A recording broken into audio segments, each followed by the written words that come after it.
Welcome to DIY or Die. Today we're going to be mixing up the recipe to my King's Custard one shot. I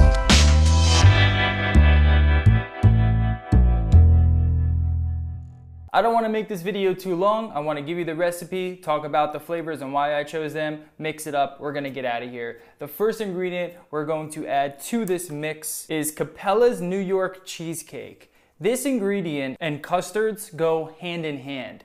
What this adds to custards is a dairy, rich, but also somewhat of like a silky vibe to the mix that it is missing from a lot of custards. Some custards, when you vape them, they're kind of sharp, they're kind of thin. This takes care of that. I absolutely recommend it in any custard that you make. You can use version 1 or version 2. I find version 1 to be better. And I'm using it here at 4%. We're making 30 mils and it's a must-have. You have to get some New York cheesecake if you haven't gotten it already. Now, the next ingredient we're going to be adding is the actual custard flavor, and for this recipe I chose to use TFA's vanilla custard. Now I'm only using it at 1%, and it's because I just want the egg. All I want is the egg that's in here. It also has like a nice butter note to it, and that's all I really want. I don't want to bring over its vanilla too much because in my opinion TFA's vanilla custard has somewhat of like an artificial vanilla.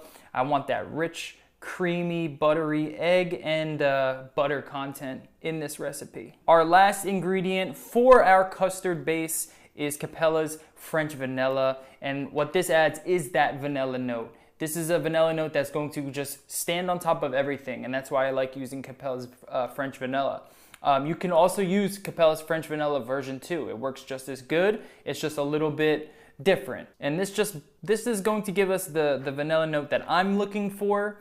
When it's in combination with TFA's vanilla custard and the cheesecake, it's just mwah. Next, our accents. We're done with our custard. That takes care of the vanilla, the dairy, the egg, the butter. That takes care of everything. Now we're just moving on to our accents. Our first ingredient is Flavor West Butterscotch Ripple at 3%. This is what is going to add a butterscotch note. It's what kind of bridges the gap between the vanilla, the egg, and everything else that accompanies these custard ingredients. At 3%, you get a really nice butterscotch-like flavor, but it's not too overwhelming.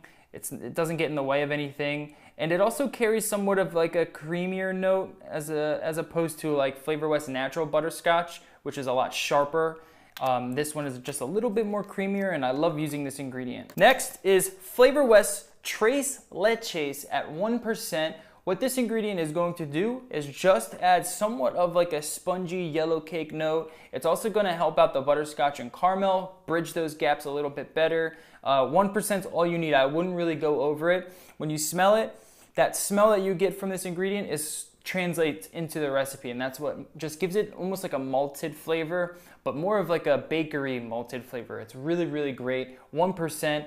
Unfortunately, adding this does make it so the recipe needs to steep a little longer, but once it sits, you're gonna be happy you added it in there. And our last flavoring is Flavor West Caramel Candy at 1%, and this just adds a little bit of that sweetness. It kind of pairs well with the vanilla, the butterscotch. It helps it out a little bit. It's just an extra little enhancer to the Tres Leches and the butterscotch ripple, and just, you know, a little bit of sweetness in there, a little bit of that caramel in there. And I'm using caramel candy at 1% just because I don't need too much caramel flavor. I don't want it to be too sharp. I don't want it to get in the way. I just want to color it just a little bit with the caramel-like sweetness. And finally, we're going to be moving on to our sweetener, and I'm using just ethyl maltol. Flavor West Cotton Candy is the one I'm using in this specific recipe. Now, at first, I was using super sweet, and I was finding that while that worked, ethyl maltol works a lot better. And I'm only going to put 0.5% in here, but feel free to put in 1% if you'd like, because it is going to help the custard out tremendously, especially after it sweets. I don't really recommend using super sweet in custards anymore.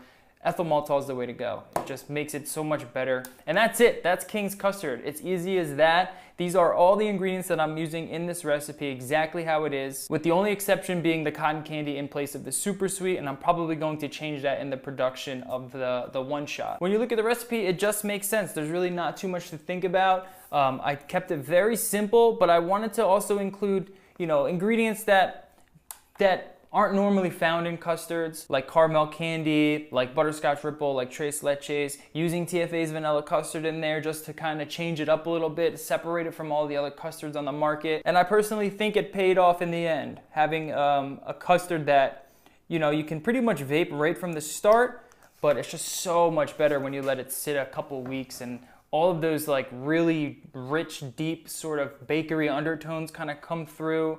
The cream is just perfect. The vanilla is nice and fresh, not artificial, not too sharp. And it just works out really, really well. I'm mixing it at a 60-40. You can go up to 70-30 if you'd like, but I wouldn't really go too further past that. I mean, you do whatever you want, but I recommend 60-40, 50-50, 70-30 at max. We're gonna do a little drippy drip. We're gonna get going.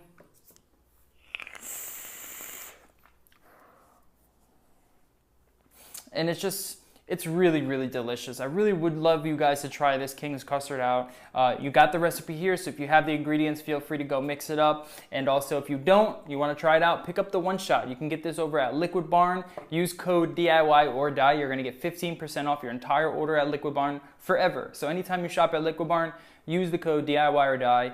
Check out my concentrates, King's Custard. It's definitely underrated. I would love for you guys to mix it up, give it a go. Let me know what you think. Any comments, recommendations, any feedback that you have, feel free to leave them down in the comments. And also don't forget to head over to my website, DIYOrDieVaping.com, where you're gonna get more DIY e-liquid recipes, tips, tricks, and more. And also just look out in the future for more recipes, man. More recipes to my one-shots that I'm releasing, and we're just rocking and rolling. Delicious, delicious. All right, I'll see you guys later. Keep mixing. Much love, peace.